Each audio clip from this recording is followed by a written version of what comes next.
On the peak of a mist-covered mountain in ancient Japan, where the wind moved through the pines with a sound that felt like the breath of time itself, Arin stood at the center of the training yard, his feet resting on wooden planks worn down by hundreds of generations of warriors.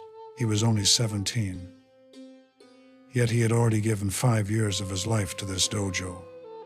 5 years sharpening his blade, steadying his breath, and learning to walk in a way that left no trace on the earth beneath him.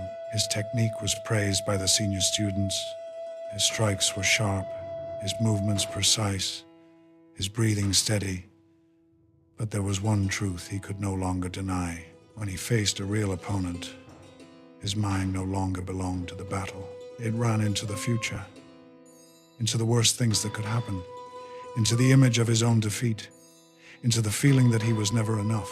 And in those few short seconds, every perfect technique collapsed into nothing.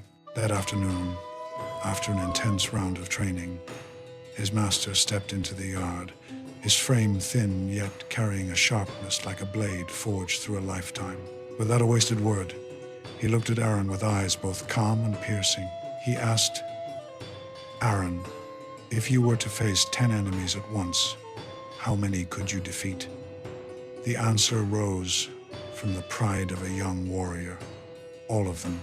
But the master shook his head, slow and final, like a verdict that could not be altered. "You would defeat none," he said. "Because the moment your mind tries to face 10, you have already been defeated by the first." The air seemed to freeze. Arin looked at his hands, at the wooden sword he trained with, and saw clearly a truth he had tried to ignore. It was not technique that betrayed him, but the storm of his own mind. His thoughts replayed battles that never happened, created endings that did not exist, and pulled him away from the only moment that was real. This moment. And the master saw it more clearly than anyone. He showed no anger, no disappointment, only revealed the truth, the way sunlight reveals the dust in a room long shut. The master stepped closer, placed a hand on Arin's shoulder and said, "Your true enemy is not the person in front of you, but the thoughts that pull you away from the present. You have learned to move a blade, but you have not learned to stand inside the moment. When your mind wanders between possible outcomes, you cannot see the strike that is right before you. When you think about victory or defeat, you cannot feel your own breath. A warrior cannot fight inside fragments of time, only inside the moment that is unfolding." Arin wanted to argue, to explain that he only needed more time, more practice. But deep inside, he knew the master was right. He remembered every sparring match he had ever fought. The instant a blade came down toward him, his first thought was not how to respond, but how he would look if he failed to block it. When he heard senior students speak about him, he thought about improving to avoid their judgment. When he saw the master standing at the edge of the yard, he focused on looking flawless instead of being present. Arin had been fighting the fear of appearing weak, not the opponent before him. His mind dragged him in 10 directions, and because of that, it could not stand firmly in one. The master pointed to a large stone in the corner and told Arin to sit. He sat facing him, his eyes deep and still like wells that had witnessed countless stories. He said, "Arin, you believe that victory comes from action, but you are wrong. Victory comes from presence. A man who thinks of 10 strikes will never see the first one. A man who thinks of the outcome is no longer inside the action. When you let your mind run from this moment, you sever yourself from the only power you truly possess, the power of now." Arin listened, each word striking at the illusions he had built around himself. The master continued, "You have learned technique, but technique without a steady mind creates a hollow warrior. A man may move beautifully, yet fall because he cannot remain in the moment. Presence is not a skill, It is the root of all skills. Without it, everything else is only display. The wind passed through the pines with a sound like the mountain breathing. Arin finally raised his head and asked, "Then what must I do to change this?" The master met his eyes, unwavering, as if speaking not only to a student but to anyone lost within the noise of their own mind. He said, "You must learn to live inside each moment, not by training the blade, but by training the mind. You will begin with the simplest things, the things you have always overlooked. When you sweep, just sweep. When you eat, just eat. When you breathe, just breathe. You believe you are preparing for a final battle, but you do not see that you are losing yourself in the smallest ones. And the one who cannot be present in the small moments can never stand fully in the moments that decide life or death." Arin felt something shift within him. It was not confidence, and it was not fear. It was the sense that a door had opened, the first door on the path the greatest warriors once walked. A path not of technique, but of awareness. When Arin stood up, the sun was already sinking. His shadow stretched long across the wooden floor like a trail of ink. Yet his mind was not drifting into the future. He felt the earth beneath his feet, the cold of the wind, the reality of standing exactly where he was. And in that moment, he understood that the lesson was never about defeating 10 enemies, but about no longer being defeated by his own mind. The next morning, when the sun was still hiding behind the ridge and a thin veil of mist covered the stones around the dojo, the master gathered all the students in the courtyard. He carried no sword, only an old bamboo broom. Arin stood in line, his mind still unsettled by the lesson of the previous night. He expected more sword training, but the master said something that left many students quietly startled. "Today we do not train with the blade. Today we clean." Soft sighs of disappointment rose behind him, yet no one dared to show it. Because in this dojo, every action was practice, whether it was wielding a sword or sweeping the floor. They began sweeping the yard, wiping the walls, washing the training swords, arranging the wooden racks. Tasks so simple that they seemed unworthy of thought. But when Arin lifted the broom, his mind fled again. He thought of the coming test, of his mistakes, of the fear of being judged. Every stroke carried a subtle frustration, a restlessness that pushed him to finish quickly so he could return to what he believed was real training. Then he looked toward the master. The old man was sweeping as well, but his movements were unlike anyone else. Each sweep to the left held all of his attention. Each sweep to the right was complete within itself. No impatience, no wandering thought. As if the broom were a blade and the wooden floor the only battlefield that existed, Arin watched, and something inside him became still. He saw something he had never noticed, that the actions he always dismissed as trivial were revealing the lack of presence within him more clearly than any sparring match ever had. When the work ended, the master called Arin to the meditation room behind the dojo. He pointed to a scroll on the wall, bearing the characters Shoshin, the mind of a beginner. He asked, "Arin, when you swept the courtyard, where was your mind?"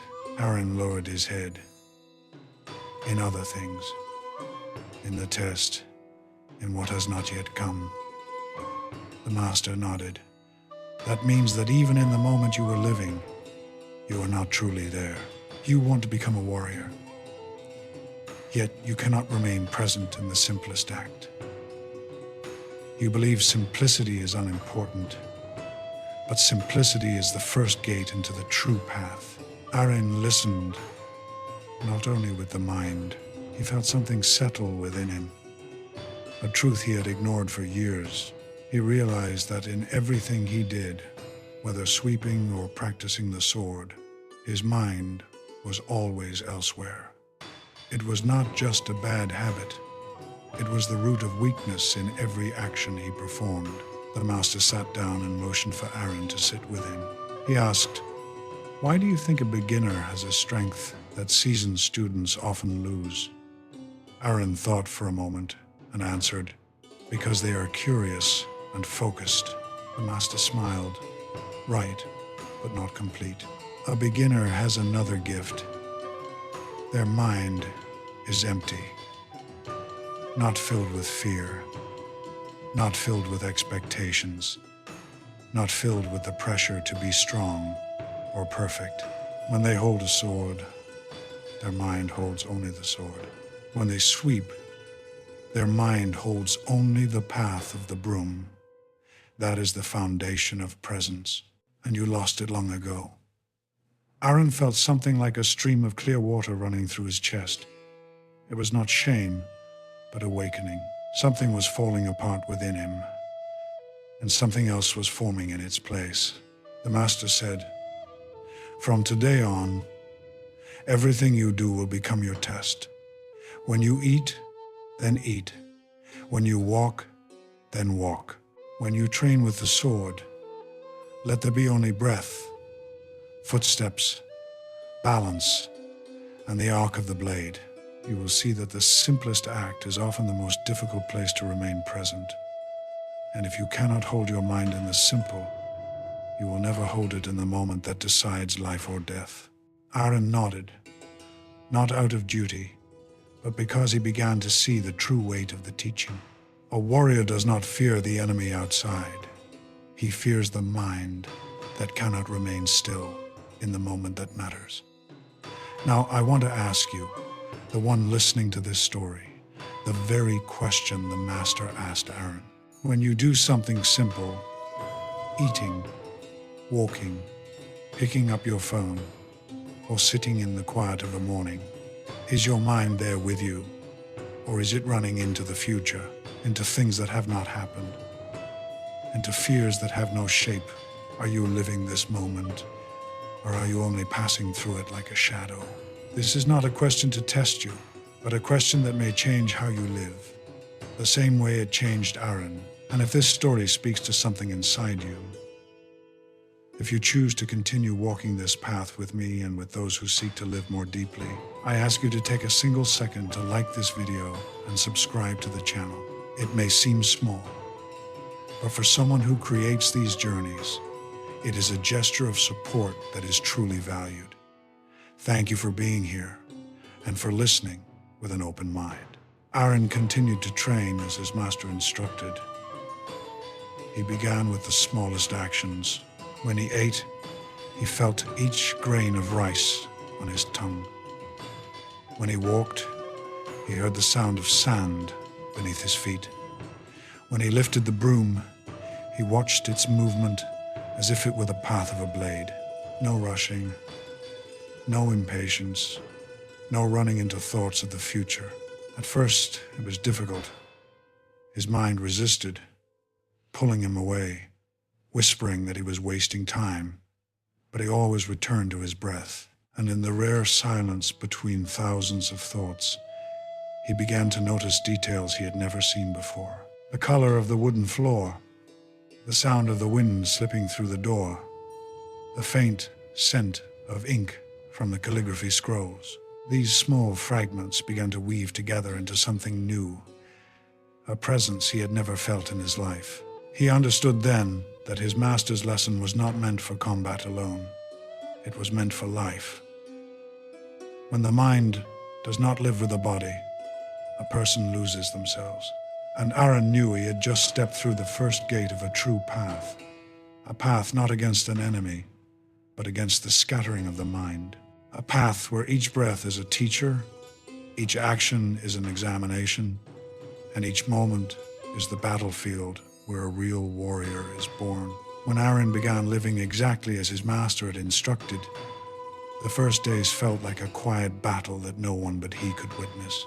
Each morning as he opened his eyes, his mind pulled him away at once, reminding him that he needed to grow stronger, that he must close the gap between himself and the senior students, that he had to prove he was worthy of the final examination. But every time this happened, Arin returned his attention to his breath.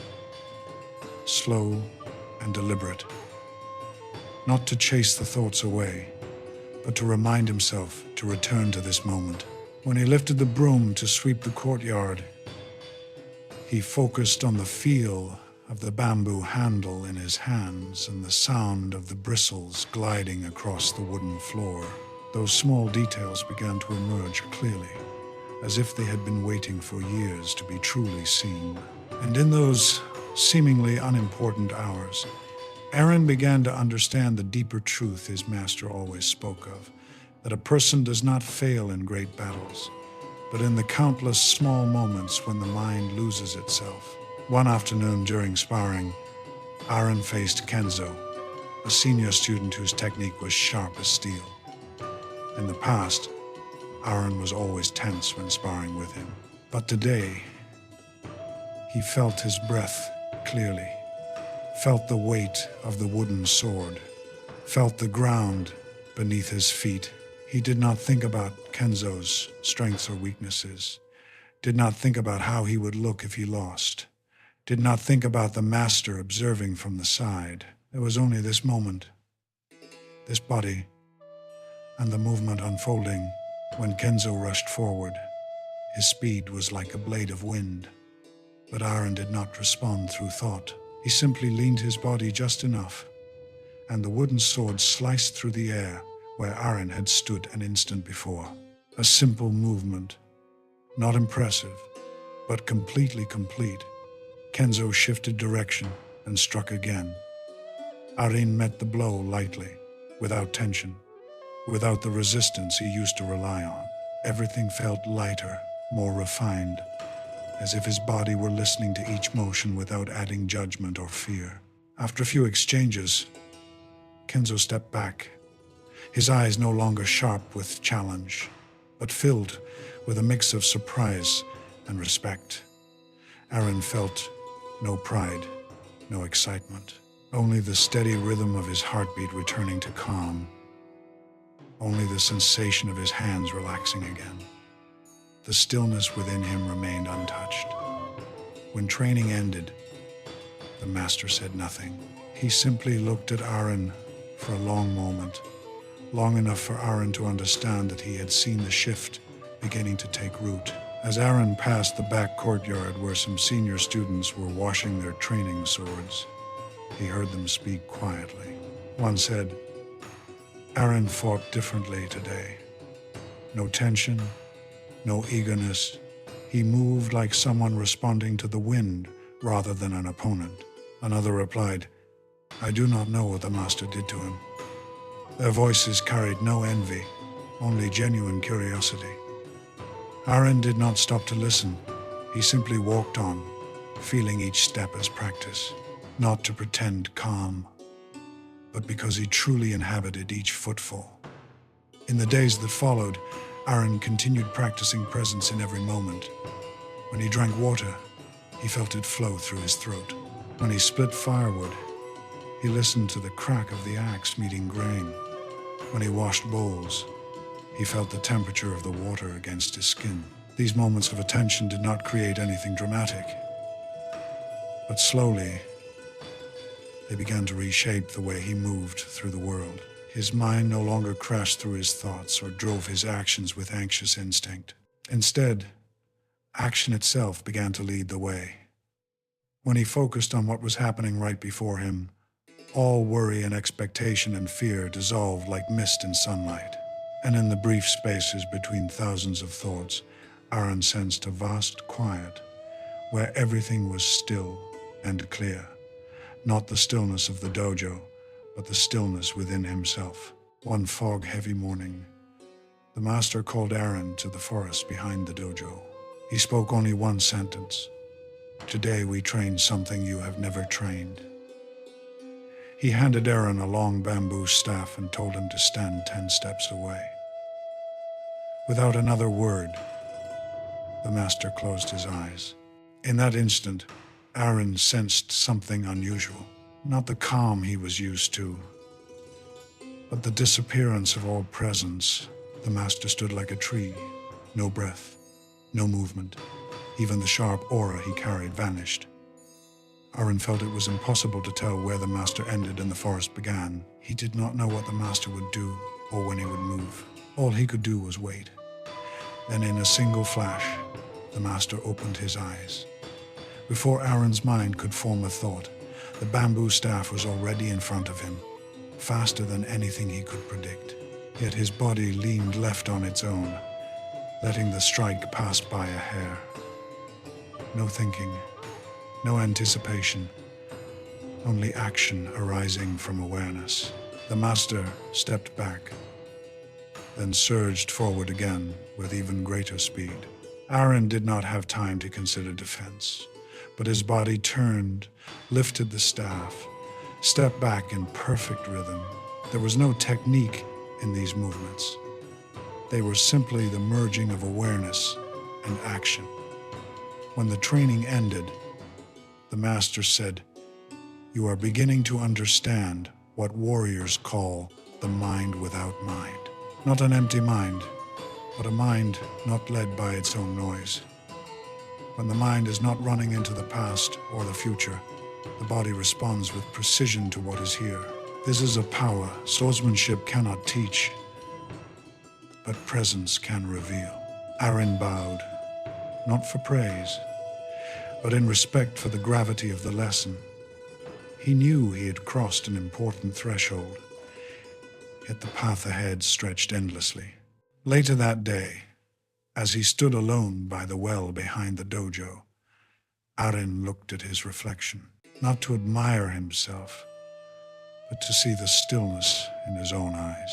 He no longer saw the constant restlessness, no longer saw thoughts rising like waves, only a clarity he had never encountered in all his years of training. And he understood that this was only the beginning of a deeper transformation, one that would lead him to the examination every warrior must face, and beyond that, into a path no master could walk in his place. In the days that followed the training in the forest, Arin felt a movement within himself that was difficult to name.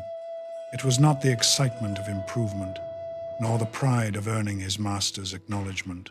It was the sense that he was approaching a door he had never clearly seen before. A door not of technique or strength, but of the mind, of an inner mastery no blade could ever replace. Each morning when he opened his eyes, he no longer allowed his thoughts to pull him away at once. He felt the first breath, the faint light filtering through the shoji paper, the soft chill resting on his skin. These small things became anchors that held his mind in place. And the longer he could remain present, the more he felt himself becoming seamless with each moment. The master never spoke of that day in the forest, but he watched Arin from distances no one else noticed. Some days he stood in the yard observing Arin sweep the fallen leaves. Some days he appeared in the kitchen while Arin washed the bowls. Some days he crossed the training hall simply to watch how Arin held his sword. His watching was not to judge, but to see how far the young student would travel with the lesson planted in his mind. And Arin did not disappoint. In every small action, his concentration no longer carried the strain it once did. It was lighter, softer, but deeper. It was no longer the effort of controlling the mind, but allowing the mind to settle into its rightful place, like water finding the lowest ground. When he raised a cup of tea, his hand steadied naturally. When he sat in meditation, his back was straight without tension. When he trained, his steps touched the earth without waste. Action and awareness began to blend into a single fluent movement. One early winter day, the master called Arin into his room. The air was colder than usual, and Arin's breath formed pale clouds as he entered. The master sat on a simple mat, his back straight like a pine standing firm in a storm. He said, "Arin, what you are learning is not only for combat, but to see the true nature of the mind. Swordsmanship is only the door that leads you deeper. You have walked through that door, and now it is time to see the room behind it." Arin sat before him, speaking nothing, seeking nothing, only listening with full awareness. The master continued, "You believe that the most important battle is the one fought against an opponent. This is the greatest mistake of young warriors. The battle against the person before you lasts only minutes. The battle against your own mind lasts a lifetime. One who cannot defeat himself will never understand the true meaning of strength." Arin heard the words the way one hears an ancient scripture carried from a distant place, yet they struck directly at everything he had been feeling in recent days. The master rose and motioned for Arin to follow him. He led him into the forest behind the dojo, where sunlight filtered through tall branches, casting a space both dim and peaceful. The master stopped beside a large stone, placed his hand on it, and said, "Beneath this stone runs a narrow stream. You cannot see it, but it flows. It moves. It sustains the life of this entire forest. Your mind is the same. It always moves beneath the surface of awareness. When you do not see it, you believe you are calm. Yet your mind is running, creating fears and illusions. If you do not learn to settle, you will never see the current within yourself." Arin placed his hand on the stone, feeling the coldness, the rough texture worn by time. He imagined the stream below, unseen yet nourishing the forest. The master said, "This is why I will send you to the mountain." Arin lifted his head, his eyes widening not in shock, but in recognition. He had sensed for a long time that his path could not end in the dojo, that the presence he was learning here was only the beginning. The master explained, "On Mount Koya there is an ancient monastery. There, you will not hold a sword. You will only sit, breathe, and see every movement of your mind. What you have learned here is only the shadow of true presence. To reach the root, you must leave the blade and leave the battles. Only when you have nothing to lean on can true stillness arise." Arin remained silent, not with hesitation, but with the weight of the master's words settling inside him. The master looked at him with eyes sharp yet filled with compassion. He said, "You are ready for a deeper journey, but I must warn you, the monastery is not like this place. There is no sound of blades, no sparring, no clear goals to chase.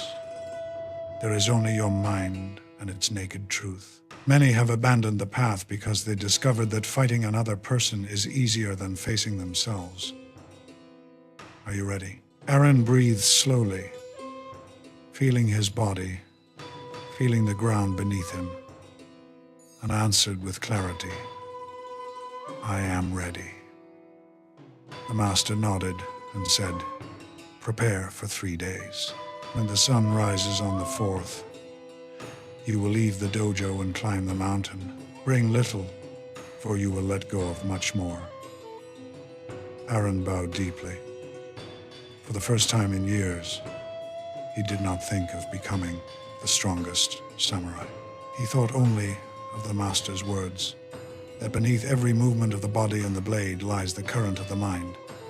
And if he could not see that current, he would remain only a swordsman, striking in the dark. When Arin returned to the dojo, his steps were light but steady, as if each one had already been chosen long before.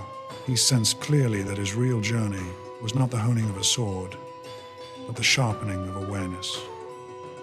And that path had just opened before him. On the morning of the 4th day, silence rested strangely over the mountain. The early fog was so thick that Arin felt as if he were walking through a place no longer belonging to the world. He carried a small cloth bag on his back, holding only a few essential items his master had told him to bring. No sword, no armor, no wrist guards. His master stood at the dojo gate, the familiar stillness around him like a cloak. He offered no blessing, no final instruction. He simply placed a hand on Arin's shoulder and said, "You are stepping onto a path few have the courage to walk. Let each step teach you what I cannot." Arin bowed deeply, then turned and walked away, carrying the morning cold and a strange mix of emptiness and fullness. The road to Mount Koya was long and winding, cutting through dense forests and deep valleys. Arin walked without rest, keeping his breath steady, as if he were inside a moving meditation. He placed his attention on each step, each motion, each sound of the forest. Whenever his mind tried to run into the future, into what awaited him on the mountain, he brought his focus back to the feeling of the earth beneath his feet. When the sun climbed high, Arin stopped beside a cold stream. He bent down to drink, watching his reflection ripple faintly in the water. The face staring back at him no longer carried the same restless tension from months before. It was calmer, and beneath it he sensed something like understanding beginning to take form. He continued walking, noticing the shifting textures of the ground, sometimes soft with fallen leaves, sometimes hard as stone, sometimes damp with traces of last night's rain. No step was the same, yet each step felt alive. As the sun dipped behind the distant peaks, Arin saw a stone path rising toward a large wooden gate, its top carved with 3 ancient characters, faded by time. This was the entrance to the monastery on Mount Koya, where he would learn to see the flow beneath every movement of the mind. An elderly monk was sweeping leaves at the gate, small in stature but firm as a stone pillar. He looked up at Arin with eyes still as quiet water. He asked, "Where have you come from?" Arin replied, "From the dojo beneath the mountain." The monk set the broom down, stepped closer, and said, "No one comes here to add anything. Only those who come to remove. Follow me." Arin stepped through the gate and felt the air change completely. No sound of wooden swords clashing, no shouts of training, no scent of timber from the practice hall. Instead, there was the sound of wind moving through ancient pines, the soft trickle of water from narrow streams surrounding the monastery, and a vast stillness so deep that Arin felt it settling into his skin. The monk led him to a simple room with a mat, a low table, and an oil lamp. He said, "This is where you will live. Morning meditation, afternoon work, evening breath. Let the simplest things teach you the deepest truths." The first days in the monastery were unlike anything Arin had known. At the dojo, training left him tired but never exposed. Here, there was no competition, no challenge to overcome, no test to prepare for. Everything was so simple that his mind rebelled. Before sunrise, the bell rang and the students sat in long rows within the meditation hall. Arin sat in the 3rd row, facing the wall. Only breath and silence surrounded him. Yet within minutes, his mind began to run wild. At times it pulled him back into old battles. At times it created images of failing the final examination.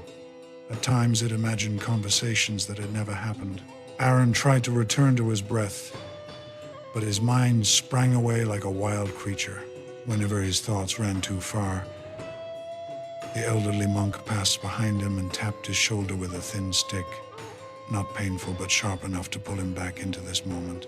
At first, Arin felt embarrassed, disappointed in himself. But over time, he realized this was how he could truly see his mind. Those thoughts were not mistakes. They were mirrors showing the mind's nature. When he stopped trying to control them and simply observed, everything became clearer. His mind was not more chaotic here. This was the first time he was still enough to see the chaos that had always been present. In the afternoons, Arin worked with the monks, splitting wood, carrying water, clearing leaves from the courtyard. No one spoke much. No one tried to outdo another.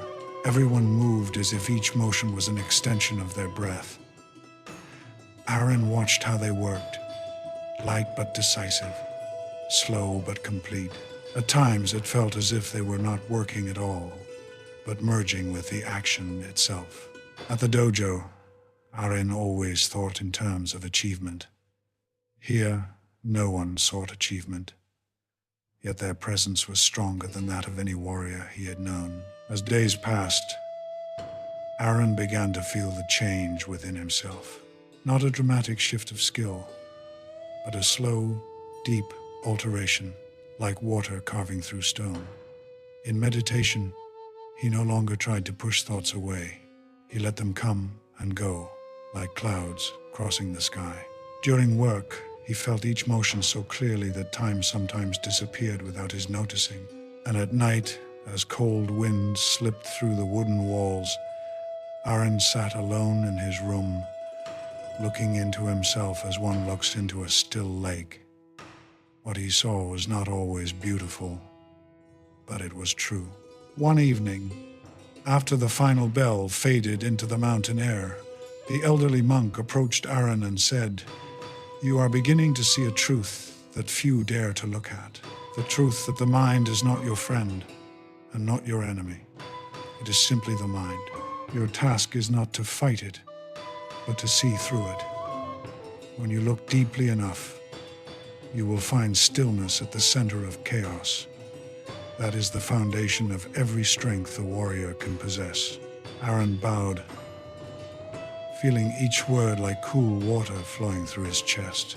He knew he was entering deeper layers of the path, where each breath was a lesson, each movement a doorway into himself.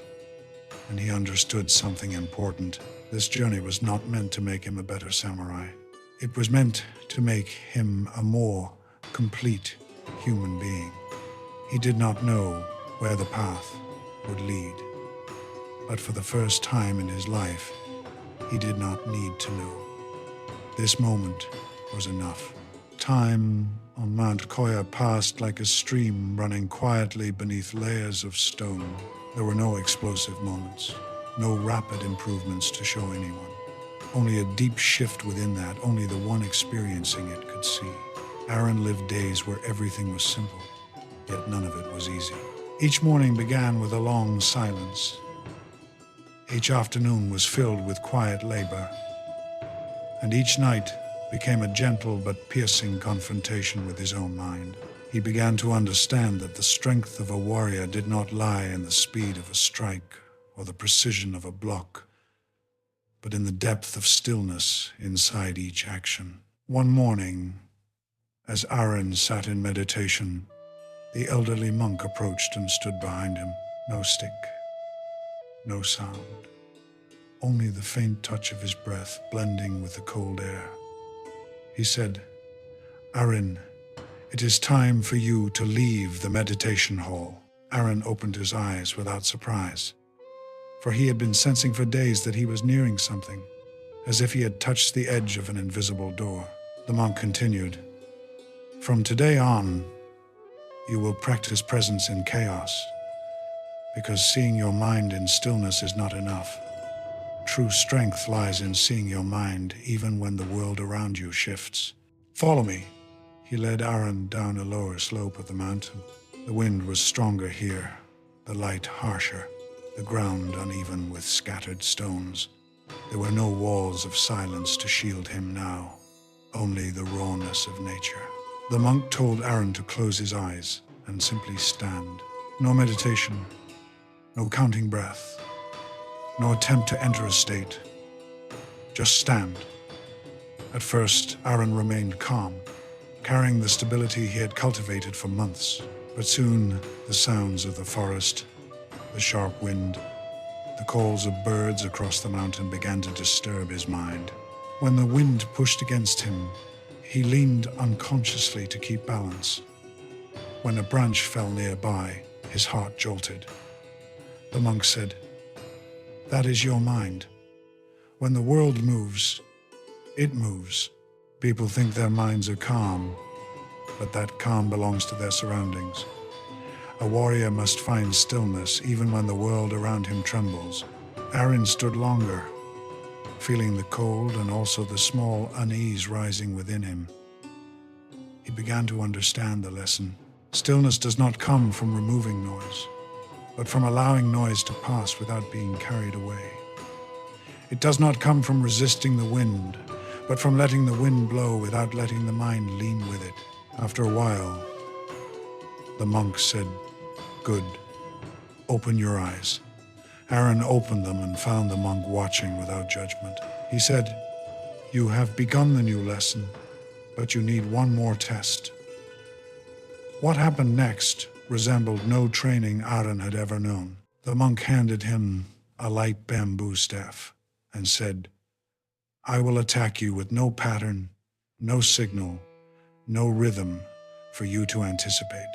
Your goal is not to win, but to see how your mind moves when the body is forced to react." Arin nodded and held the staff. The monk stood lightly before him, almost too gentle to predict. Then suddenly he surged forward with a speed that did not match his appearance.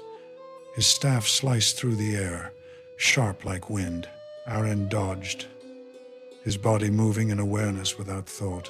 But another strike came, then another. The attacks kept flowing, each one chasing the next, like a stream that never stopped. Arin deflected some, avoided some, but his body grew tense. His breath rushed. His mind spun. Within seconds, he lost his anchor and fell into fear of being struck. The monk stopped at once. He said, "You see, the moment the body is under pressure, the mind tries to take control again. It wants to predict, to escape, to grasp, and when it appears, you no longer see my real movement. You see only what your mind invents." Arin bowed, his breath still heavy. But instead of disappointment, he felt he had just witnessed a truth too deep to ignore.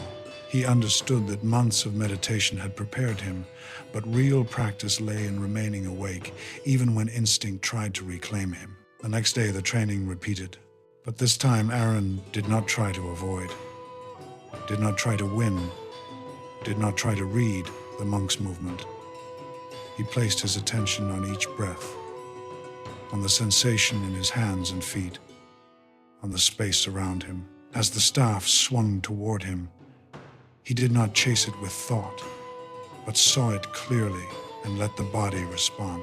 At times he dodged, at times he blocked, at times he was struck, but his mind no longer ran away. After a while, the monk stopped, his breath as steady as at the beginning.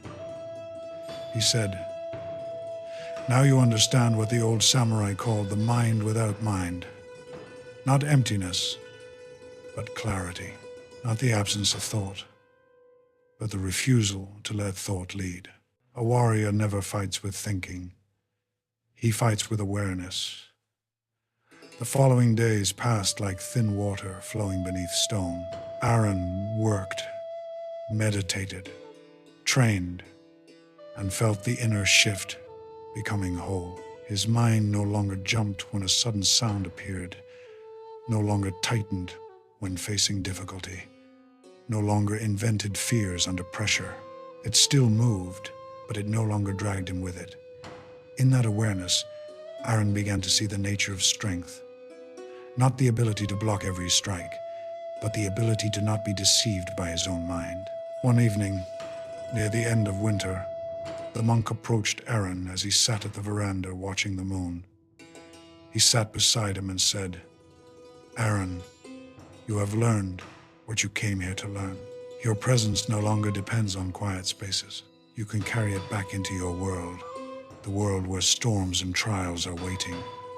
It is time for you to leave the mountain." Arin looked at the moon, then at the monk. Within him there was no regret, only gratitude and readiness. He knew that the journey did not end here, it merely changed its form. The monk said, "When you return, you will see that life itself is the greatest meditation hall. Every person is a test, every situation a lesson, every moment an opportunity to return to awareness. Remember, presence does not make you stronger than others. It makes you stronger than yourself of yesterday. As Arin gathered his few belongings, he felt a stillness, like the gentle snow resting on the forest. There was no feeling of victory, no sense of completion, only clarity in each breath. He understood that he would not descend the mountain as a warrior, but as someone who had seen his own nature. And that was the truest strength of all.